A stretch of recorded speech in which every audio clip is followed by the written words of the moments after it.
tan claras y algunas veces nos las saltamos por alto, cuando es un mandamiento al mismo nivel que los demás. Hablar mal aquí es una palabra solamente que significa desprestigiar, difamar, hablar a las espaldas de otra persona. Y en la sociedad, y nos suele ocurrir también a nosotros, cuando no tenemos argumentos sólidos para atacar una idea, atacamos a la persona. No. En política suele ocurrir muchísimo, desgraciadamente, pero esto se ha trasladado a otros ámbitos, ¿no? Yo empiezo a discutir la idea de una persona, empiezo a discutirla, pero cuando no me quedan argumentos y ya no discuto, o sea, critico a la persona, difamo a la persona y hablo mal contra esa persona, ¿no? Y la Biblia nos prohíbe hacer eso. La Biblia es contraria a eso. No habléis mal, no difaméis, no desprestigiéis al hermano o a la hermana que están entre vosotros, ¿no? Y era quizá una costumbre malsana que tenían estos creyentes que reciben la carta que Santiago les envía, ¿no? De manera que recurrimos al desprestigio cuando no hay argumentos lógicos para saber discutir una cosa. Yo os quiero hacer saber algo que aunque ya lo sabéis, pero quiero refrescar esta idea.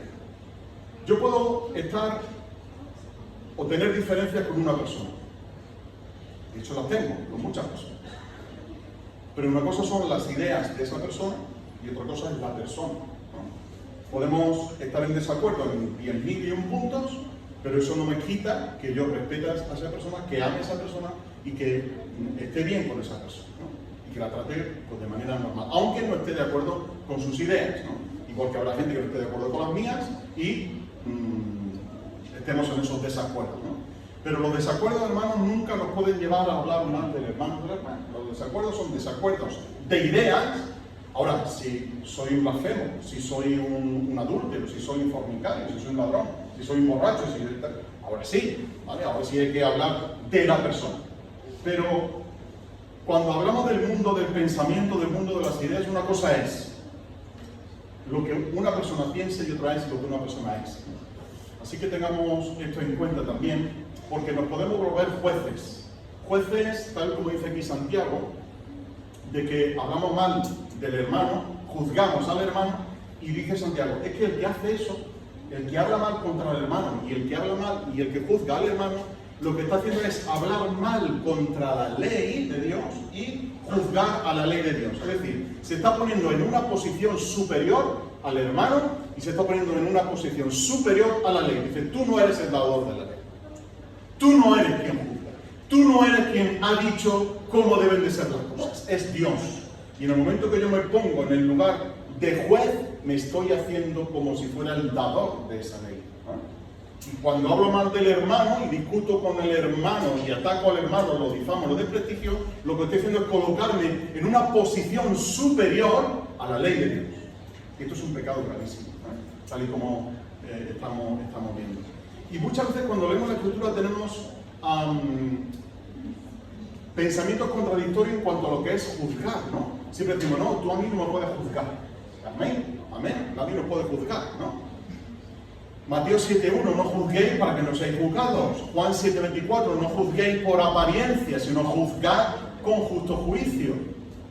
El 1 Corintios 4.5, no juzguéis antes de tiempo hasta que venga el Señor, el cual sacará a luz lo oculto y pondrá de manifiesto las intenciones de los corazones. Y aquí está la clave de juzgar. Mira, cuando uno juzga, está juzgando la intención del corazón de la gente. No, tú has hecho esto por esto, y damos una retaíla de cosas, ¿no? Y has actuado así por esto. Y has pensado así porque, y damos una serie de argumentos que yo alguna vez me quedo alucinado cuando alguien viene con esos razonamientos y digo, Dios mío de mi vida, qué nivel de profundidad psíquica tiene esta persona de poder meterse en la mente de otra persona para juzgar la intención de esa persona, ¿no? Y cuando juzgamos las intenciones, nos estamos colocando en el lugar del dador de la ley, que es Dios.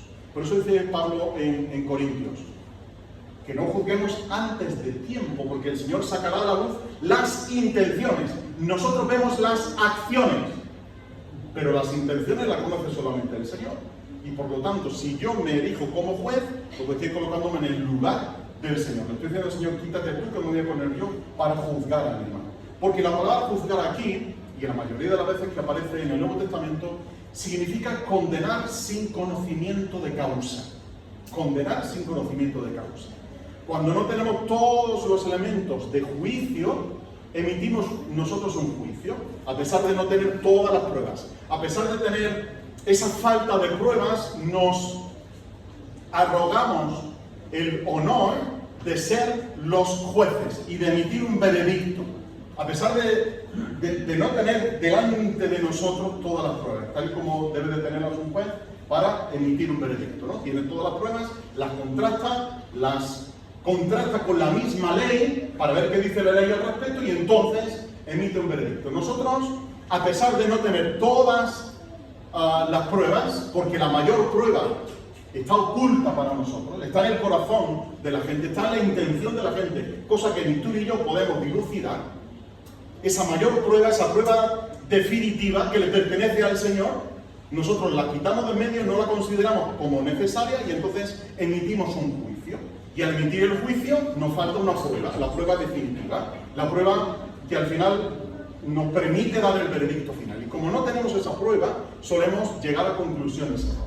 Y opinamos del hermano, opinamos del hermano, opinamos del obrero, opinamos del anciano, opinamos del escritor, opinamos del cantante, opinamos de todo el mundo. Y juzgamos las intenciones de esa gente. Y hay de nosotros, hermanos, si juzgamos intenciones del corazón de la gente. Dios nos libre de hacer eso. Porque estaremos llegando a conclusiones completamente erróneas. Y nos estaremos colocando con la actitud del hermano mayor de la parábola de los hijos perdidos de Lucas 15. En esa actitud de juzgar al otro. En esa actitud de cuestionar lo que el otro ha hecho. En esa actitud de pensar mal del otro. Mira a tu hermano, le dice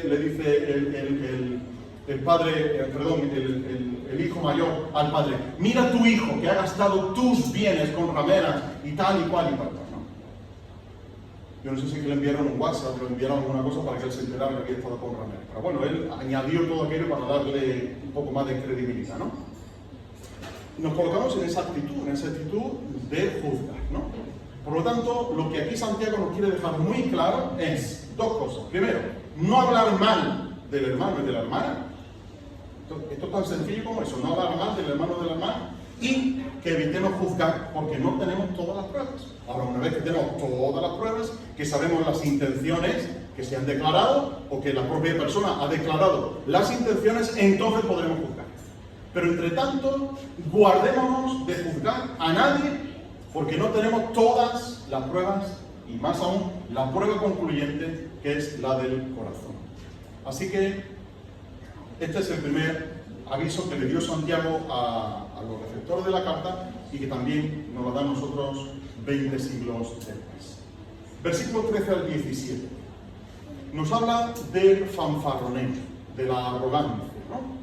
Y esa es una palabra que los niños tienen que buscar ahí, quizás se hayan liado un poquillo. La última de todas creo que es fanfarronear o fanfarrón, ¿vale? No recuerdo ahora la que he puesto, ¿vale? Es la que tienen que buscar ahí. Cuando Santiago ataca a los fanfarrones, porque lo ha dicho ahí en el versículo 16, ojalá en vuestras fanfarronadas o fanfarronerías. Esta gente lo que ha hecho es hacer un plan definitivo, hacer un plan de vida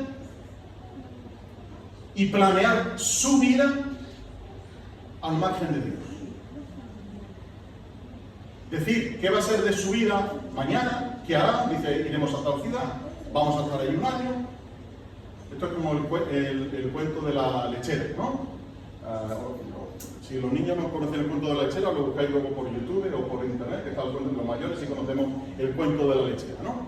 Voy a tener esto, voy a tener una vaca, después me van a dar leche, con la leche voy a hacer no sé qué, entonces se hizo su historia, ¿no? Pues esto era igual, empezaron a construir su vida, empezaron a planificar su vida, ganaremos, traficaremos, haremos esto, y de Santiago. Pero si no sabéis lo que va a pasar con vosotros de aquí a mañana, ¿qué estáis planeando? ¿No? Pero claro, esto sería tan sencillo decir, bueno, Pues eso nos pasa a todos, ¿no? Planeamos para mañana, pero bueno, hay también que hacer planes de futuro, indudablemente hay que hacer planes de futuro. Proverbio 27:1. No te jactes del mañana, pues no sabes lo que te traerá el día. Mateo 6:31-34. No os afanéis, mirad los lirios del campo, cómo Dios los viste, etcétera, etcétera. Acordáis que es un pasaje, ¿no? Dice, cada día traerá su propio afán. Y aquí está el versículo que tiene más conexión con este que acabamos de ver de Santiago. Isaías 31. Hay de los que hacen planes sin contar conmigo, dice el Señor. Hemos escuchado bien, ¿verdad? Hay de los que hacen planes sin contar conmigo, que firman pactos, hoy diríamos contratos, que firman pactos sin mi espíritu. Esto es hacer las cosas sin contar con el Señor, fuera de la voluntad del Señor. Que pueden ser planes muy buenos, lícitos, por supuestísimo que sí. Pero si lo hacemos fuera de la voluntad del Señor, por muy bonitos que estén, van a ser un fracaso. A la corta, a la media o a la larga. Pero van a ser un fracaso de todas formas, ¿no? Porque si no contamos con el Señor, nuestros planes se van a venir abajo tarde o temprano. Y Santiago lo que está haciendo realmente es hablar de la autosuficiencia de estas personas. Hoy y mañana haremos esto, ganaremos, traficaremos, estaremos allí un año, después vamos a ir a tal ciudad, ¿de cuál? Y dice Santiago, debería de decir, si el Señor quiere, ¿verdad? Como dirían los centroamericanos, primero Dios, ¿no? Si Dios quiere, que hemos olvidado decir esta frase muchas veces, una frase tan sencilla como eso, ¿no? Si Dios quiere, lo veremos mañana. Si Dios quiere, porque estamos demostrando que dependemos del Señor. Estamos demostrando que nuestra vida, como dice Santiago, que es un vapor, nuestra vida que se fuma de un momento a otro, que no sabemos cuándo se puede apagar nuestra luz. Nuestra vida depende del Señor. Deberíamos decir, si el Señor quiere, viviremos y haremos esto o aquello, pero contando con la bendición del Señor, contando con la ayuda del Señor. Por lo tanto, hay un peligro grave de tomar decisiones sin saber si son la voluntad del Señor. Sin haber orado, sin haber sentido paz, sin haberlo planeado adecuadamente y saber si el Señor nos está guiando en cada una de las micro decisiones que vayamos tomando para alcanzar la decisión final, ¿no? Entonces solemos tomar decisiones, fracasamos, pero nos empeñamos en nuestras cosas y seguimos hasta que el Señor dice, bueno, pues sigue, y al final te vas a estrellar, ¿no? Al final vas a fracasar, pero sigue por tu camino. Y eso nos ocurre muchas veces. Y dice Santiago, hermano, eso no puede ser. Debemos de depender del Señor, debemos de dejarnos de fanfarronadas, porque el fanfarrón es el que va contando sus hazañas, ¿no? Tal como hacen lo del versículo 13. Mañana estaremos aquí, vamos a ganar tanto dinero, con ese dinero lo vamos a emplear en otra ciudad, en la otra ciudad vamos a hacer esto y vamos a hacer lo otro. Y van planeando y van hablando de lo que han conseguido, de lo que han hecho, ¿no? Y de lo que consiguen en la vida, de sus hazañas en la vida. Ya Esopo hablaba en una de sus fábulas de uno que hacía hazañas, ¿no? Dice que se fue a Rhodes a hacer unas olimpiadas, ¿no? Y el hombre, que no era atleta en absoluto, pero se fue a Rodas, he dicho antes Rhodes, se fue a Rodas a hacer esta olimpiada y cuando volvió, dijo, si me hubieras visto pegar unos saltos, ¿qué tal? Si me hubieras visto correr, si me hubieras visto... Dice, y tengo pruebas, ¿no? Tengo pruebas de la gente de Rodas. Y le dijeron, nosotros somos de Rodas. Damos las pruebas que las veamos, ¿no? Al final, el fanfarronear de lo que uno hace, de lo que uno consigue, de lo que uno... es un fracaso, dice Santiago. Ahora os jactáis en vuestras fanfarronadas. Y eso es malo, versículo 16. Esa jactancia es mala. Eso no trae nada bueno ni para ti ni para los que están escuchando, ¿no? Entonces, lo que Santiago nos está diciendo es, vamos a dejarnos de fanfarronadas, vamos a dejarnos de jactarnos en lo que no sabemos que nos va a ocurrir, en lo que hacemos o no hacemos, dejémonos de eso, confiémonos en el Señor, dependamos del Señor, y ante la incertidumbre de la vida, de esa vida efímera que vivimos, de esa vida que se nos pasa rápido, disfrutemos de ella y disfrutemos en el tiempo del Señor. Que en medio de la incertidumbre de la vida, en la cual nosotros nos vemos limitados, podamos recordar aquellas palabras del Señor. No te dejaré ni te desampararé.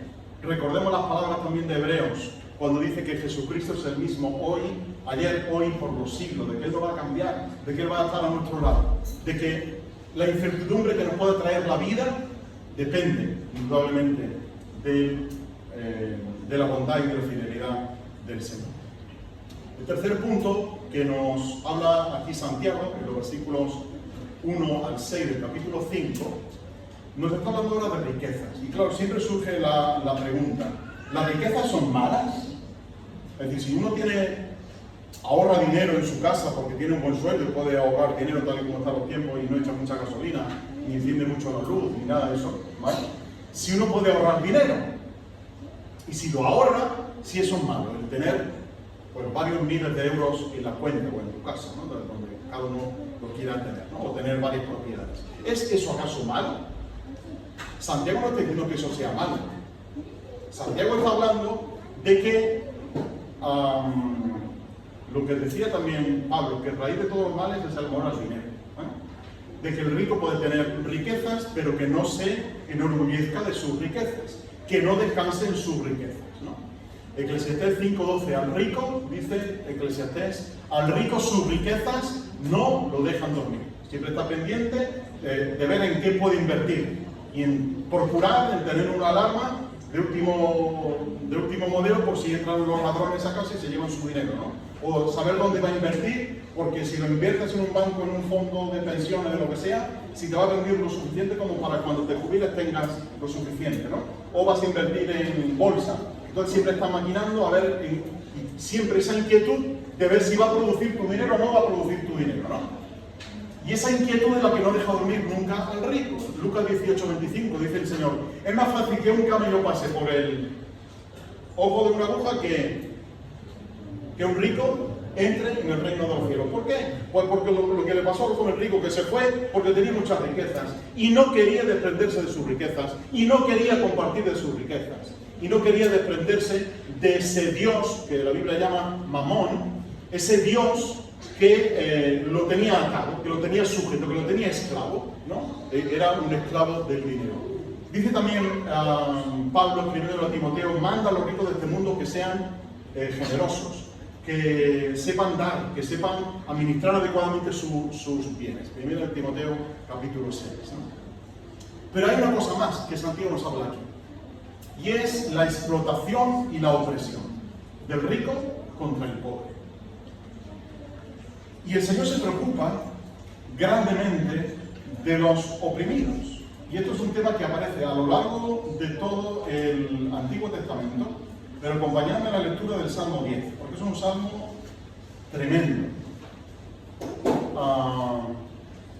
Bueno, habría que leer todo el salmo, los 18 versículos, pero como ando de tiempo bastante corto, lo dejo como tarea para que lo podáis considerar luego, ¿no?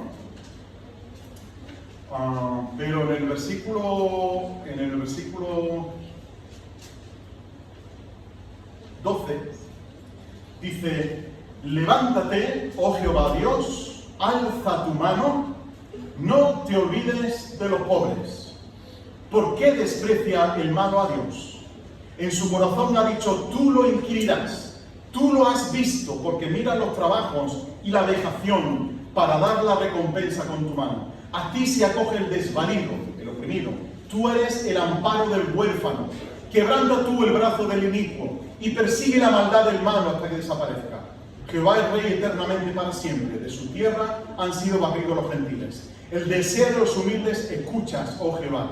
Tú confortas su corazón y tienes atento tu oído para hacer justicia al huérfano y al oprimido, a fin de que no vuelva más a infundir terror el hombre hecho de arcilla. Los sistemas de gobierno que tenemos en nuestro mundo, desde el socialismo hasta el derechismo, por ponerle un nombre, todos han fracasado y todos van a fracasar.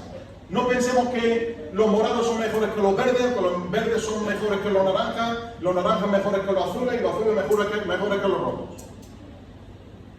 Da igual, hermanos, da igual, porque van a fracasar en su intento de que no haya ricos y pobres, que lo va a haber, de que no haya opresores y oprimidos, que lo va a haber, y el sistema de gobierno donde decían vamos a mejorar esto, vamos a buscar la igualdad de clases, una puñeta, no han encontrado nada, no han conseguido nada. Al contrario, los ricos siguen más ricos y los pobres son más pobres. Y el rico sigue oprimiendo al pobre, porque eso va a seguir siendo igual durante toda la vida. Porque lo ha sido durante toda la vida y lo va a seguir siendo igual hasta que el Señor instaure su justicia en esta tierra. Y no nos engañemos, que la política no nos engañe, que la política no nos ciegue, hermanos. Porque son fracasos tras fracasos.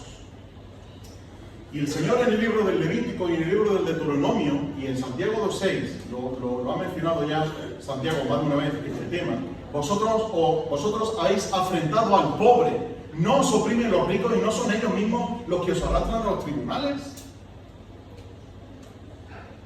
Ningún sistema político y económico de nuestro mundo va a solucionar eso, no nos engañemos. Porque la voz del esclavo, la voz del oprimido siempre se va a levantar. Iba a poner un vídeo, pero no me da tiempo. Un vídeo de 3 minutillos de una canción de un espiritual negro, pero no me da tiempo, así que luego quien la quiera se la paso, ¿vale? Y los espirituales negros, esas canciones, surgieron precisamente de los negros, los afroamericanos oprimidos en nuestra sociedad, que eran hechos esclavos, que no tenían derechos ninguno, que eran tratados como animales, y que los ricos, los terratenientes, los latifundistas, lo que hacían era aprovecharse de esa gente. Y eran mano de obra barata, y como eran mano de obra barata, los explotaban y los oprimían al máximo. Y el clamor, hoy diríamos el quejío, ¿no? El quejío de esa gente mientras estaban en los campos era mirar al Señor.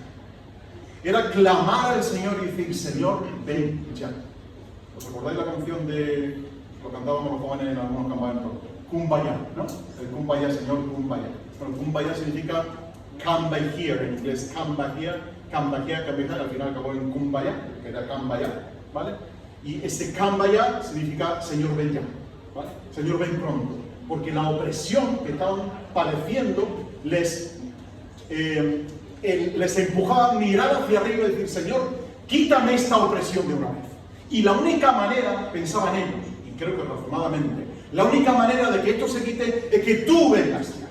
No que venga otro partido político, no que vengan los abolicionistas y nos quiten la esclavitud. Es que venga el Señor. Y hasta que el Señor no instale su reino, las cosas no van a cambiar. Y fijaos lo que dice Santiago. Les estáis reteniendo el jornal a esta gente. No les estáis pagando. Están pasando hambre, porque el jornal se pagaba día a día. No le estáis pagando, están pasando hambre. Y vosotros sois los culpables, le dice Santiago. Pero esto ha ido, el clamor de ellos, y creo que, si no recuerdo mal, es la única vez que aparece esta frase en el Nuevo Testamento. El Señor de los ejércitos. Aparece mucho en el Antiguo, Yahvé de los ejércitos, Señor de los ejércitos, pero en el Nuevo, si no recuerdo mal, es la única vez que aparece el nombre Señor de los ejércitos. La voz, el clamor de esta gente ha llegado a estos oídos. Y esa voz de los esclavos, de los oprimidos, es la que el Señor escucha. Y por eso, en el versículo, fijaos la conexión que tiene esto, versículo 7, dice, hermanos, tened paciencia hasta la venida del Señor. Acordáis de los espirituales negros, oprimidos, hechos esclavos, Señor, venga. ¿Qué dice Santiago? Oprimidos, esclavos, Señor, venga. ¿Dais cuenta? La conexión de que al oprimido, el único que puede sacarlo de esa opresión es con la venida del Señor. Y entre tanto, le dice Santiago, entre tanto, hermanos, que quizá fueran algunos esclavos, quizá algunos fueran oprimidos, le dice, entre tanto, hermanos, tened paciencia hasta la venida del Señor. Aguantad hasta la venida del Señor. Porque la segunda venida, mirad, os doy un dato entre paréntesis. Por cada vez que se habla de la primera venida del Señor, se habla 8 veces de la segunda venida del Señor. Así que tomad este dato que es importante, ¿no? Por cada vez que se hable de la primera venida es 1 frente a 8, ¿no? Una vez frente a 8 que se habla de la segunda venida. Bueno, eso cierro el paréntesis y os dejo ahí el dato para que lo tengáis en cuenta. La segunda venida del Señor es la garantía, es la esperanza en primer lugar, pero es al mismo tiempo la garantía de que todas las injusticias se van a acabar, de que todos los males de este mundo se van a acabar, de que toda la opresión va a concluir, de que los hermanos en Venezuela que están padeciendo tantísimo, en Colombia y en otros países sudamericanos, donde quizá la teología de la liberación ha intentado hacer algo, pero no por el camino adecuado, estos hermanos que están padeciendo sin buscarlo, venga el gobierno que venga, no va a arreglar eso. Tened paciencia hasta la venida del Señor. El Señor pondrá su reino de justicia en este mundo. Y hasta que Él no venga, las injusticias seguirán. Y cuando Él venga, las injusticias se acabarán. Y se acabarán porque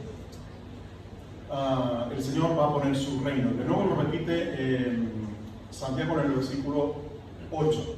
Tened también vosotros paciencia y afianzad vuestros corazones, porque la venida del Señor está cerca.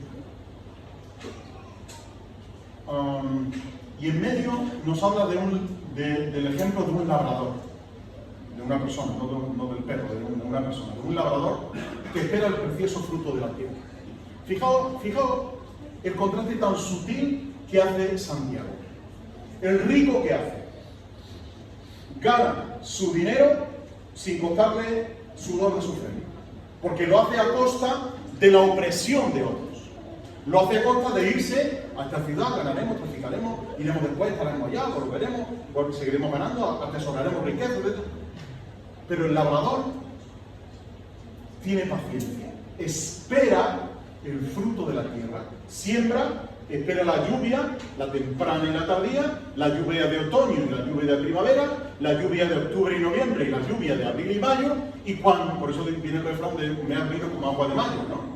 Pues cuando esperan el fruto que ellos han sembrado, cuando esperan ese fruto, lo aguardan con paciencia hasta que reciba la lluvia temprana y la tardía, lo que están esperando finalmente es la bendición del Señor. Porque la lluvia, en el Antiguo Testamento, es considerada como una bendición. Y la sequía es considerada como un disgusto de parte del Señor. Primero de Reyes, capítulo 18. Elías. Después lo menciona Santiago un poquito más adelante, ¿no? Israel se ha vuelto apóstata y el Señor manda una sequía de 3 años y medio. Elías ora al Señor, deja de llover durante 3 años y medio y hasta que Elías no vuelve a orar, no vuelve a llover. Y Santiago dice, tened paciencia, va a venir la lluvia, va a venir el fruto, pero a su tiempo, en su momento. Porque esa paciencia es el valor para enfrentar las dificultades, ese valor para estar convencidos de la garantía de que el Señor está en el control de todo, de que el Señor es el que manda la lluvia y es el que manda el agua para regar la tierra en su momento, la temprana y la tardía. Y como el Señor está en control, lo único que uno tiene que hacer es esforzarse en sembrar y esforzarse en esperar. En sembrar y en ser paciente. En esforzarse y en ser paciente. No como el rico que no se esfuerza, que lo tiene todo eso, que disfruta de su riqueza. A mí también me gustaría disfrutar de las riquezas. Y la riqueza está en las cosas pequeñas, ¿no? En un chalecito en la playa, en un yatecito en Puerto Banús, en un viajecito a Australia, etc. Las cosas pequeñitas. Pero no quiero un chalet grande, un chalet chiquitito sí me vendría bien, ¿no? Como decías. El rico disfruta de sus riquezas y el pobre debe de ejercer la paciencia. Con espera, mirando al cielo, para ver venir la lluvia, pero al mismo tiempo ver venir también la más grande bendición de todas, que es la venida del Señor. Y pone como ejemplo a los profetas. Y no dice el nombre de ninguno. Bueno, luego menciona a Elías de manera particular, pero pone como ejemplo, dice, tener como ejemplo a los profetas. Ejemplo de aflicción y de paciencia. ¿Qué profeta? Podrían ser todos, ¿no? Pueden ser todos, son todos. ¿Os acordáis de Ezequiel? Que el Señor le dice, mira Ezequiel, vas a hablar al pueblo. Que nombro profeta para ir a hablar. Te vas a poner ahí, vas a decir lo que yo te diga que tienes que decir, vas a ser mi atalaya delante de las naciones, delante de mi pueblo, pero no te van a escuchar. No te van a escuchar. ¿No? Así que prepárate, porque tienes que ir. Yo no sé si Ezequiel se replanteó su llamado diciendo, pero vamos a ver, a un pueblo que no va a escuchar, a un pueblo que tiene los oídos cerrados, como dicen los niños ahora, no, se pondría así delante de Ezequiel, diciendo, tú hablas que no te vamos a escuchar. Y aún así tiene que ir. Ezequiel va. Y esa es la atalaya del Señor.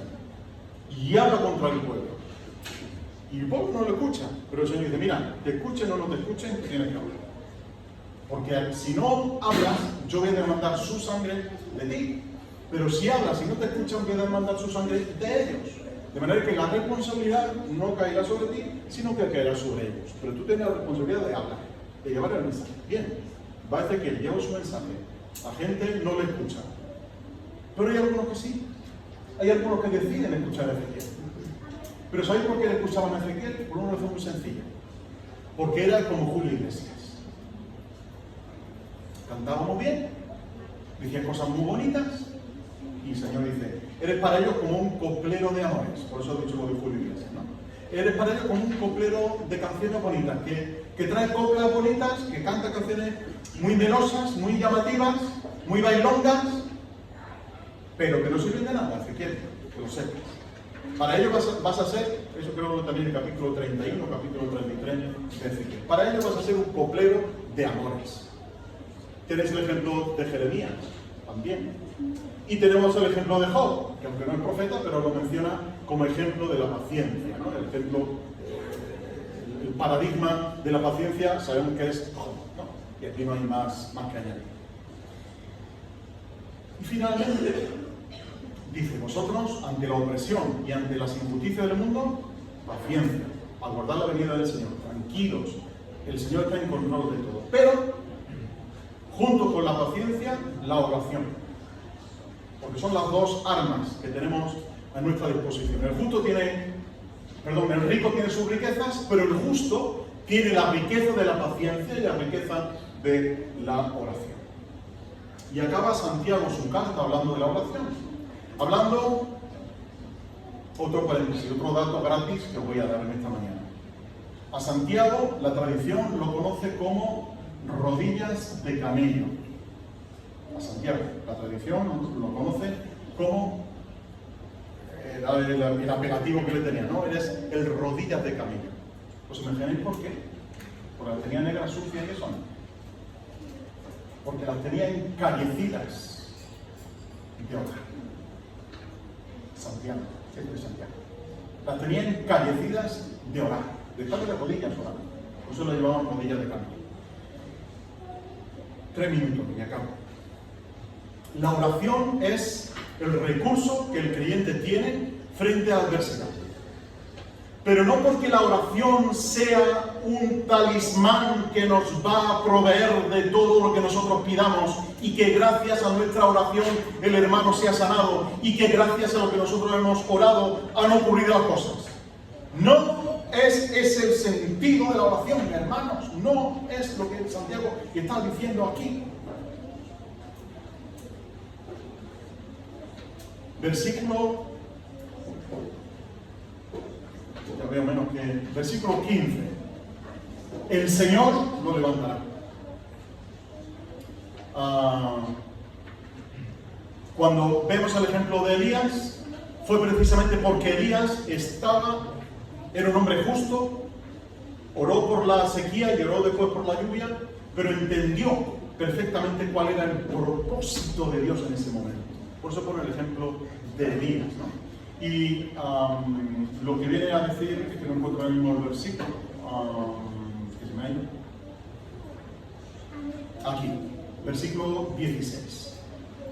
La oración eficaz del justo tiene mucha fuerza. Tú dirás, ¿ves? Que claro está, que es la oración del justo la que tiene fuerza. Bien, a falta de una mejor traducción de esta frase, para los que les gusta la gramática, está puesto en pasiva. Pasiva significa que no soy yo el que lo hace, sino que es otro el que lo hace por mí. La oración energizada, la oración que ha recibido la eficacia, la oración que ha recibido el poder, la oración que ha recibido, ¿de quién? Del Espíritu Santo, no tuya. No porque tú seas más ferviente en orar, el Señor obligatoriamente te va a escuchar. Había leído por ahí, la oración es la debilidad de Dios. ¿Dónde está eso en la Biblia? ¿Dónde está eso en la Biblia? La oración no es la debilidad de Dios. Mi oración es alinearme con la voluntad de Dios, porque Él ejecutará su voluntad y yo tengo que saber cuál es su voluntad. Y orar porque se cumpla eso. No orar para debilitar a Dios y que Dios... ¿En qué locura estamos cayendo, hermanos? La oración es eficaz cuando se hace conforme a la voluntad de Dios, que oye, dice al justo. ¿Y quién es el justo? El que conoce al Señor, y el que sabe lo que piensa el Señor, y el que sabe lo que quiere el Señor, y el que sabe qué va a contestar el Señor. El justo entiende cuál es esa voluntad y muestra su dependencia y muestra su transparencia delante del Señor. 4.3. Frente a esa gente que pide y no recibe porque pide mal para gastar en su deleite, porque hay intenciones ocultas muchas veces en nuestras oraciones que no son por el bienestar del hermano o no son para alcanzar, sino para que yo tenga reputación o que la misma iglesia tenga reputación. Cuando en realidad si estamos orando por la salvación de almas es porque amamos a esas almas, no porque la iglesia se llene, que quizás está esa intención en nuestro corazón, o porque venga más gente, o porque tengamos éxito en la predicación. ¿Veis que son intenciones que pueden ser buenas, pero están ahí ocultas, ¿no? Que solamente el Señor conoce? Y tan importante, dice Santiago, con esto acabo, tan importante es orar en la aflicción como agradecer en medio de la prosperidad. ¿Por qué? Porque la fe genuina, la fe de verdad, la fe que honra al Señor, y que Santiago nos muestra desde el capítulo 1 hasta el capítulo 5, la fe genuina va a permear absolutamente toda nuestra vida, cada área de nuestra vida, sin dejar nada fuera de ese ámbito. La fe nos envuelve, la fe envuelve cada decisión, cada palabra, cada acto de mi vida. Debe de estar envuelto en la fe, en una fe que obra, en una fe que se esfuerza, en una fe que confía, en una fe que no habla mal del hermano, en una fe que no juzga, en una fe que ama al Señor por sobre todas las cosas, en una fe que busca la amistad con el Señor y no con el mundo, una fe que depende de la sabiduría del Señor, una fe que no oprime a los demás, una fe que es real. Esa es la fe que Santiago nos está mostrando en esta carta, una fe que debemos de vivir, una fe para ser vivida. Y eso es lo que a lo largo de la epístola de Santiago hemos visto. Que el Señor, hermano, nos ayude a poner en práctica nuestra fe, a vivir conforme a la fe que profesamos decir y tener. Y que Él nos espabile un poquito en el tiempo que nos toca vivir y que dependamos del Señor. Que nuestra oración sea una oración de fe, confiando en el Señor, que sea energizada, que sea llena de eficacia de parte del Señor y que nos ayude el Señor a vivir nuestra fe, tal y como Él nos ha mandado que lo vivamos. Amén. Hay un himno que viene bien, el 169 del cancionero. Gloria, gloria, aleluya.